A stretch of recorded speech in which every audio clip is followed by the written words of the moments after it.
Welcome back to the Transform Talent podcast, brought to you by Talent Solutions. I'm your host, Georgina Huntley. On today's episode, we're going to be discussing all things SoW, otherwise known as Statement of Work. Just what is the latest in this industry, and is it a growing market? To help us stay abreast of news in this area, I'm delighted to be joined by Sana Ali from Tapfin and Kayleigh Kuptz from Deployed. Sana works in Statement of Work Management at Tapfin, which makes up part of Talent Solutions. And Kayleigh is co-founder and COO of Deployed, a collaborative Statement of Work platform that works closely with Tapfin. Together, Tapfin and Deployed have co-created a piece of tech that helps organisations prevent misclassification of spend and guide them to the right fulfilment channels. But I'm sure they're going to tell us a lot more about this one. Let's dive in.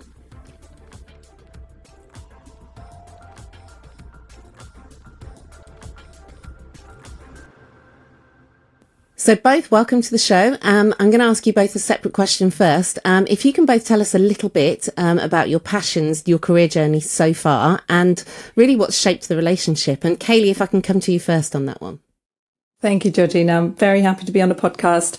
My name is Kayleigh. I'm the co-founder of Deployed. We are a British SaaS startup, very, very passionate about defining good work and helping companies to deliver good work, receive good work, and just be generally very productive. We do this by digitalizing everything from demand management, which is where our partnership and long-standing partnership with Tapfin comes in, to authoring briefs, to authoring statements of work, and really digitalizing and standardizing that process. Brilliant, thank you. And Sana, if I can ask you the same question, a little bit about your passion in this area and the working relationship with Deployed. Brilliant. Thank you, Georgina. And thank you for having me back on the podcast. So Sana Ali, I am one of our Statement of Work Management or Services Procurement. There's a number of terms used in this industry, SME. I sit within our global teams, and our relationship with Deployed has blossomed over a number of years. This area of Statement of Work Management for a lot of organizations can become extremely complex. There's limited education available, limited insights and knowledge available within the organization when it comes on the user side of things.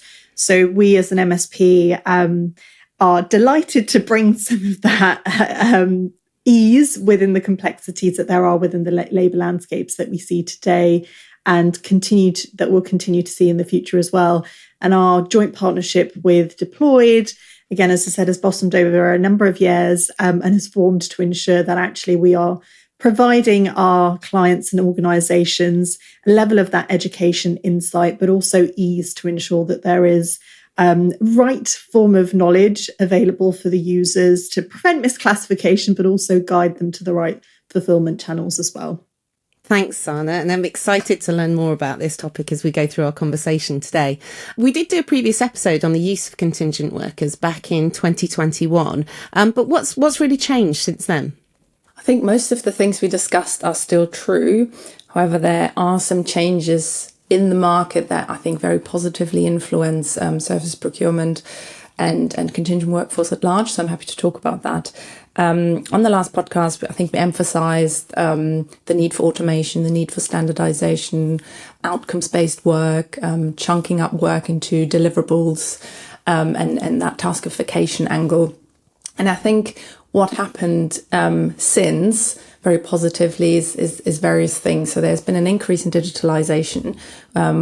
We now see marketplaces like Globality, like Upwork, Gigster, Vicoland being part of the DNA of many corporates, which is great because it gives alternative talent pools at the availability through digitalization in those platforms. But the key trend, which is quite exciting, is procurement orchestration that has really taken off in the last 2 years.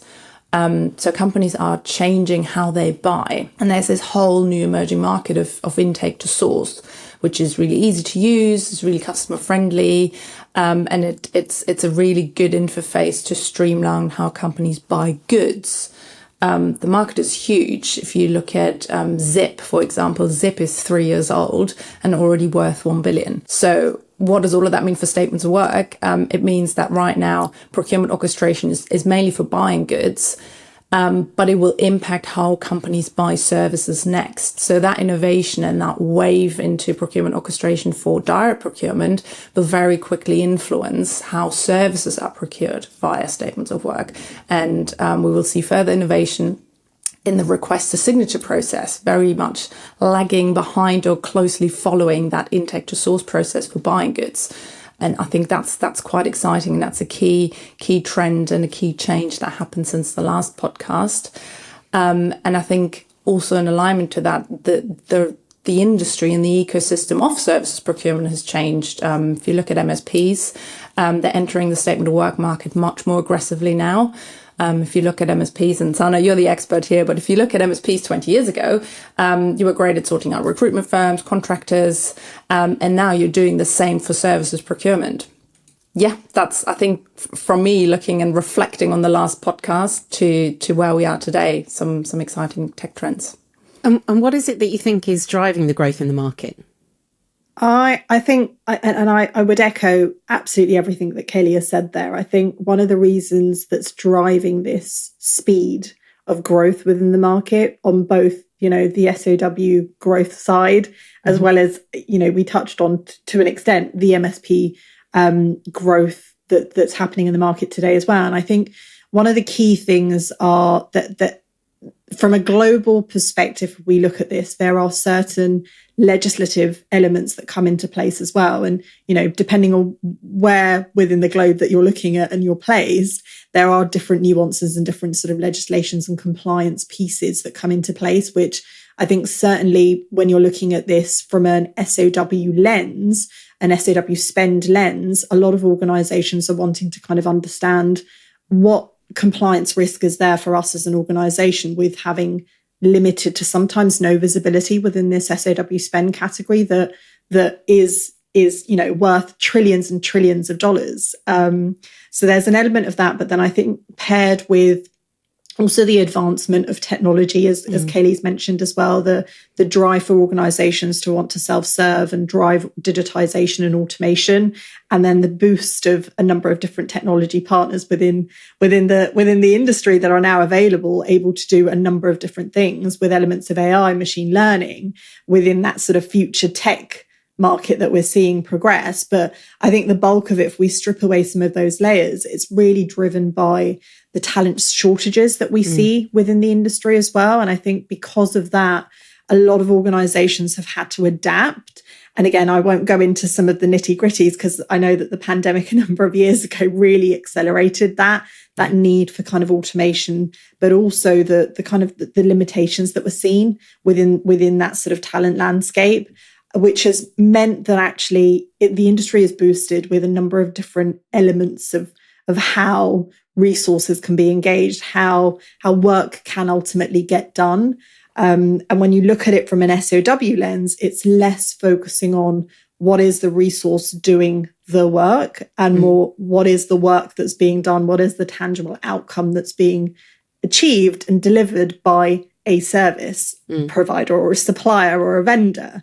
So I think those are sort of elements that have really exacerbated or truly accelerated the growth of this industry and this space. We every time we speak about this, or every time I speak about this with organizations, there's always a desire, this is growing fast. We know that there's high spend values within this category, but what do we do? Where do we go? There's limited understanding, there's limited awareness. But it's not stopping. It's continuing to grow. So there's different elements that play factors to what is attributing to that growth and that speed of growth. But yeah, I think Kayleigh, as you said, spot on. I think there's a true push towards sort of digitization and automation amongst some of the other things as well. And as you say, it sounds like there are things that are driving that aren't going to be slowing down. So it's certainly an area to be very conscious of. And Sana, if I can come back to you, we've mentioned MSP a couple of times. Can you just give us a bit of a description of what MSP is for our listeners and how it's connected to the contingent worker space? So an MSP or a managed service provider is pretty much a third-party outsourced provider that organizations bring in to manage and facilitate their end-to-end processes from intake, sourcing through to fulfillment, particularly aligned to their workforce channels or categories. And this can consist of both permanent workforce channels and categories, as well as non-permanent workforce channels and categories as well. And as part of those non-permanent workforce channels and categories, you have contingent labour, resources, independent contractors, freelancers, SoW project spend, and the list goes on. But those are typically some of the sort of the main core type of resources or spend that sits within the non-permanent workforce. And interestingly, there is a stat actually in 2022, the MSP market size globally was valued at almost $280 billion and is estimated to grow almost 3 times the size within the next 10 years by 2032. So that just kind of really shows the sheer scale and size of how well established the size of an MSP market is and how rapidly is expected to continue to grow in the future. And I guess one of the reasons as part of that, why do organisations bring in an MSP to manage some of their permanent, non-permanent workforce spend, is because it's a tried and tested model ultimately. And again, as I said, the sheer scale and size and volume of the MSP market is so extensive and is continuing to grow so rapidly. There's industry standards and best practices that the MSP industry have. Again, tried and tested models with different industries, different type of organisations. So it is a sort of a fail-safe solution to have an MSP come in and help you as an organisation to support with some of those workforce channels and categories. Brilliant. Definitely gave us some clarity on that one there. I'm going to ask you now, Kayleigh. We've been talking about all the positives and the driving the growth in this area, but are there any issues in the SoW industry? There are. So if you take back to what the SoW defines, it defines a project to be delivered by a service provider, and 70% of projects fail, and that is one of the key issues within the services procurement world that we try to tackle with automation and with standardization. So 70% of projects failing, that has various reasons: wrong pricing constructs, poorly defined scope. So there's many things that or choosing the wrong provider. Some things don't need to be delivered by a consultancy, and some things really do need to be delivered by a consultancy. And if you choose the wrong channel, then that project will fail. You need to get your right talent. You need to define what work needs to be delivered very clearly. You need to add clear acceptance criteria on when the deliverable has been a success versus not. And companies also have to be very disciplined with regards to scope creep. Scope creep is a problem for both sides, the buyer and the provider. Scope creep happens. We do research ourselves, but also with World Contracting and Commerce, and 33% of time of statements of work signed have scope creep, which means that either your provider works on lots and lots of other projects that they don't get paid for, or from the buyer's perspective, your provider isn't doing what you wanted them to do. And the scope is so vague that all of a sudden they're working on something that definitely wasn't agreed, and there's a mismatch in expectation of what is going to be delivered. And the other two statistics I have is that 20% of statements of work get extended, which in some cases is absolutely necessary. But if you look under the hood of extensions and why so many are extended, it's because the duration that was set wasn't correct and wasn't clear enough. It is because the scope was way too big for what actually needed to be done, or the scope was defined way too small. So extensions, I'd say out of the 20%, maybe 5% are necessary extensions, because there's follow-on work that needs to happen as you uncover, or as the consultant or the service provider uncovers what they need to be doing. But the rest can probably be avoided by just defining what needs to be done and what duration, much clearer upfront. And the last statistic I have is that 9% of statements of work are being disputed. Disputes are not something anybody likes, and disputes can be avoided by setting very clear pricing terms, for example, because most disputes are over pricing arrangements, fees at risk, or again, poorly defined scope, where the buyer then says, that's not what I wanted, I'm not happy, I'm not going to pay you. So again, all of these disputes and all of these stats I just provided can all be solved by spending more time upfront in defining what needs to be done, which then has a very, very positive effect on the delivery, on pricing, and everything that follows on a more downstream perspective. So still a bit more education in the really defining what the detail is.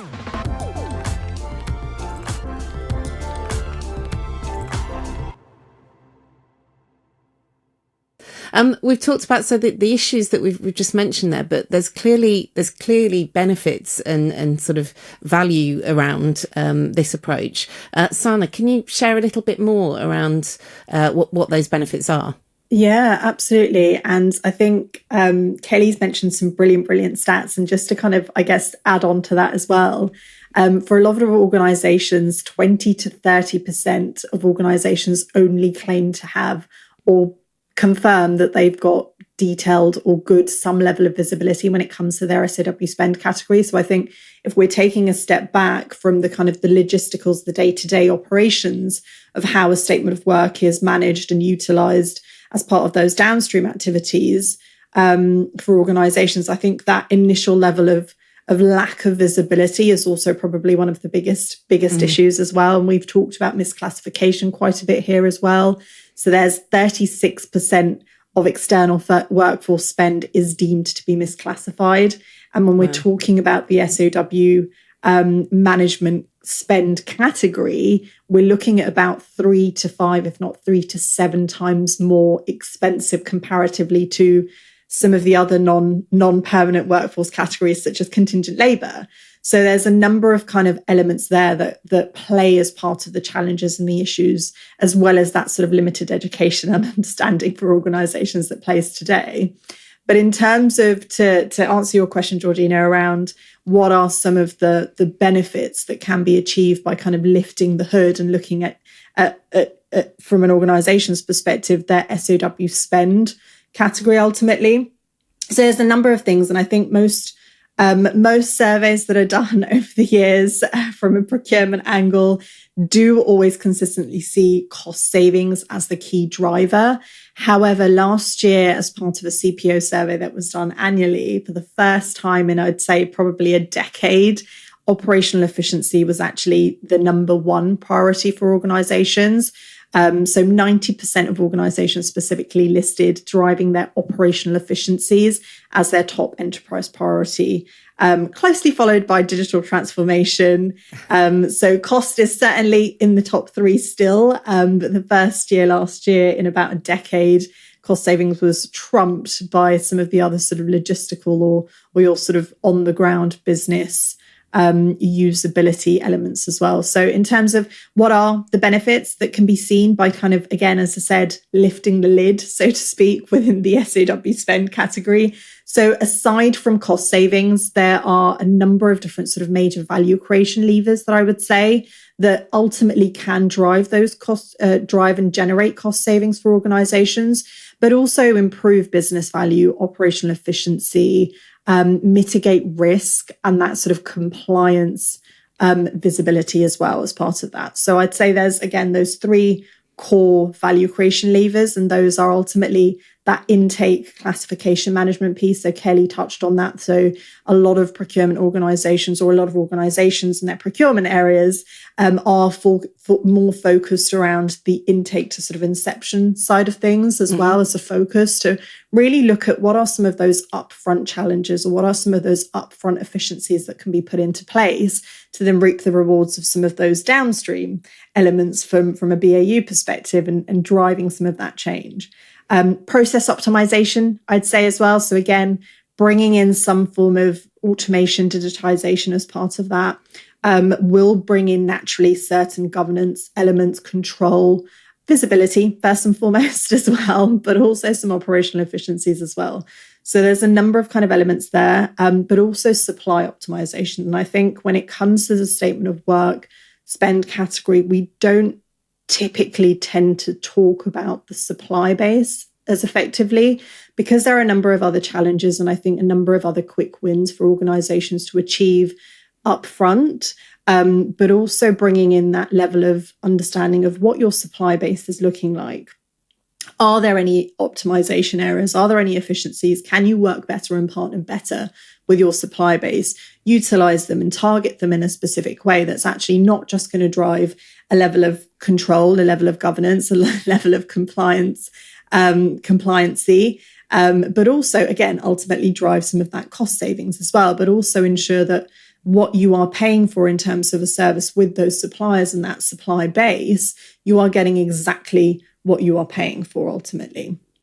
So there's a number of things there, but again, I'd say those are probably the three major value creation levers that ultimately organizations can utilize to really drive and see some of those benefits as a result. And Kayleigh, anything to add to that from the perspective of that value or benefits of this? I think what we look at and the things we track is as project success. So by clearly defining what the project is going to be, by engaging with the right fulfillment channel, by engaging procurement early, projects are 10x more likely to be a success. And they are more likely to be a success at 11 to 16% less of the cost. And that's the key thing that companies really need to look at. And then the other thing, as Sana mentioned, all these operational efficiencies. So at Deploy, we measure them as time to sign. So all the activities from someone in the business saying, I need something done, to that then being defined, the right provider being selected, and the statement of work being signed, all of that time is what we call the time to sign. And by standardization and digitalization of that process, companies can see a 8x faster time to sign. So all those operational efficiencies are really, really very valuable to any bottom line in any company. Yeah, clearly. Sana, as we talk about those operational efficiencies, I want to touch on really the importance of the people element when we're talking about these things. What's TapFin's perspective and your perspective in this area? Yeah, and I think that's a brilliant question. So at TapFin, ultimately, when we're I guess speaking to organizations as part of the MSP services and solutions that we provide, what we always say is they are people-led and tech-enabled. And I know that we are shifting the needle is shifting within the industry towards a huge push on digitization and automation, AI-led technology with machine learning, with that element of self-serve. But I think there is still a way to go operationally for organizations to wrap their heads around what actually are some of those basic fundamentals. We've talked about visibility within the SoW landscape as well.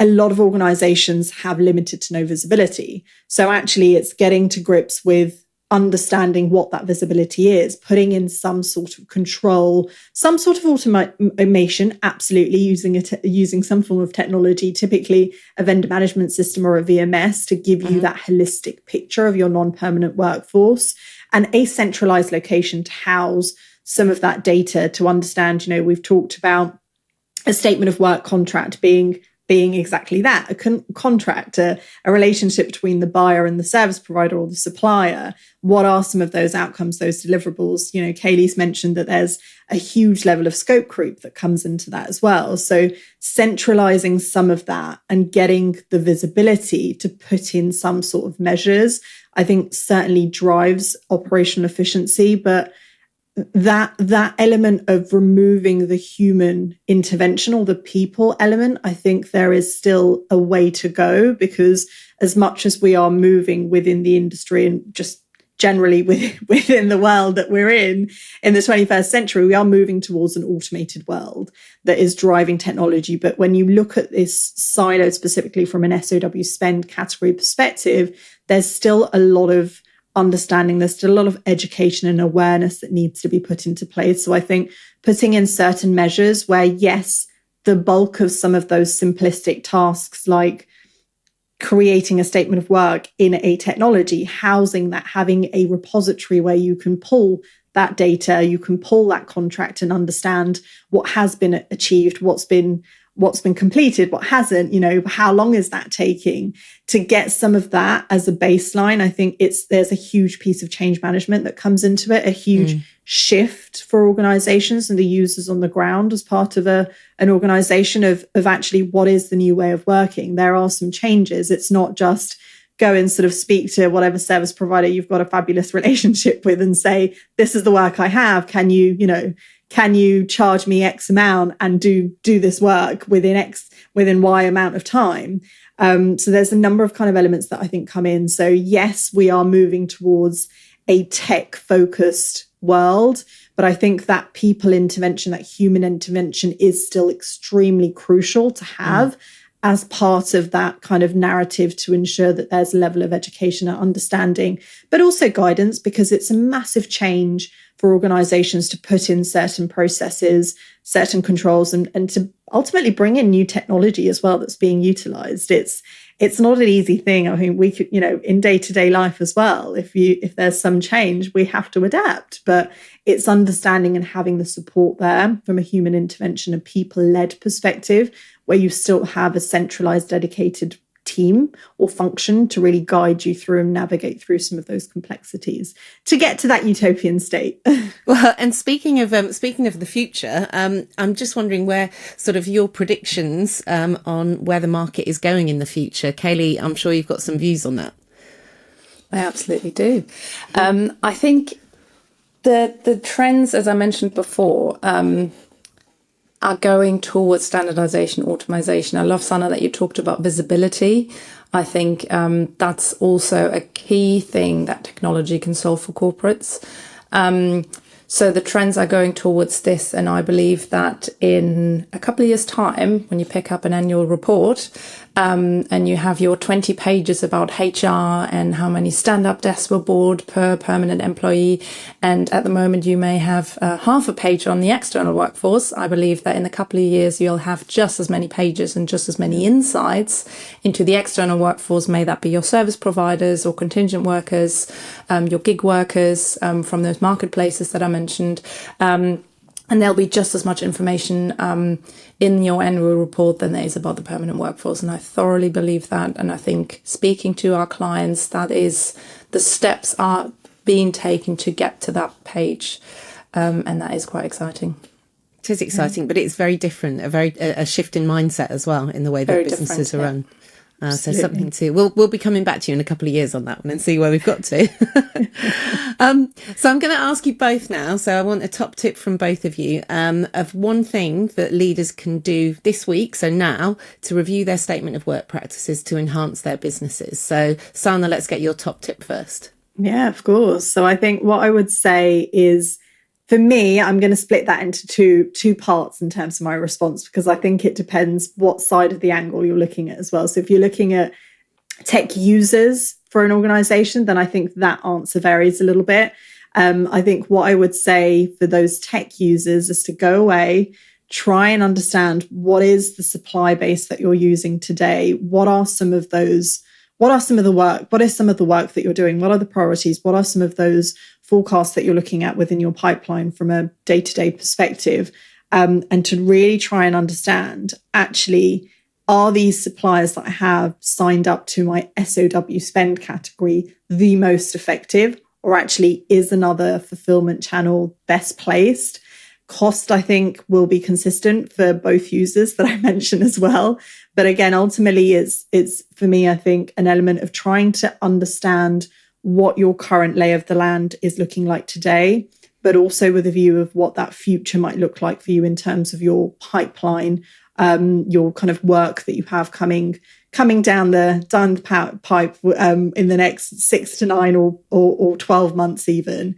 But I would say, if you're looking at this from a tech procurement perspective, and I say tech procurement loosely because I'm ultimately sort of referring to procurement or CPO, which is where you're kind of looking at this more from an organizational holistic perspective, from a strategy perspective. I would say something similar to an extent, but really trying to drive what for you as an organization are the core priorities. Is cost a priority? Is actually kind of bringing in some form of control to get that level of visibility on what your spend is looking like today, what that data is telling you, for you to be able to make those kind of take those actionable insights and use that data to form your overall strategy as well. So, but again, I'd say similar theme between both different type of users, but really trying to understand what are some of your pain points that you have today, what is expected for you as an organization in the coming months, coming year, to be able to then take away and understand, okay, we can address this. This is a quick win that we can achieve with some of these challenges and pain points that we have. But actually, this is an area that we need to really either get some support in or be able to deep dive and really delve into that a little bit more as well. Brilliant. Thanks, Sana. And Kayleigh, how about your top tip?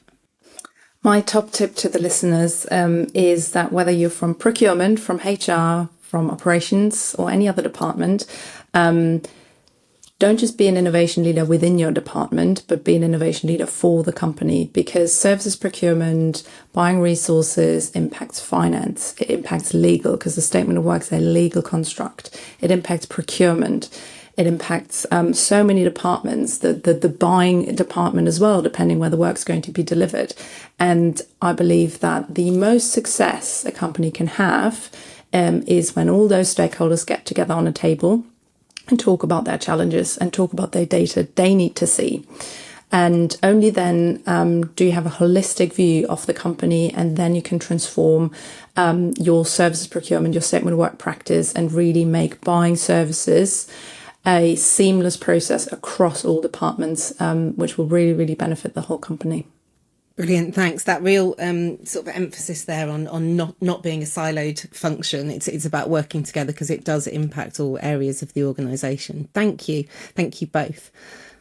Okay, so before we wrap up today, thanking you both for all of the insights that you've given us, but I want to ask you both the same question.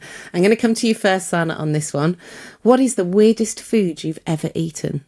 Oh gosh, I am a massive foodie, so I have tried a number of weird and wonderful things, but so I come from a South Asian heritage, and we have something that we call kuttikat back in Pakistan, and it's ultimately a mixture of different offal all mixed together with loads of herbs and spices, a lot of butter, a lot of oil, all kind of bashed together or cut up together, and you eat it with some really delicious bread. But I'd say that's probably the weirdest thing, only mainly because I'm not a big offal eater.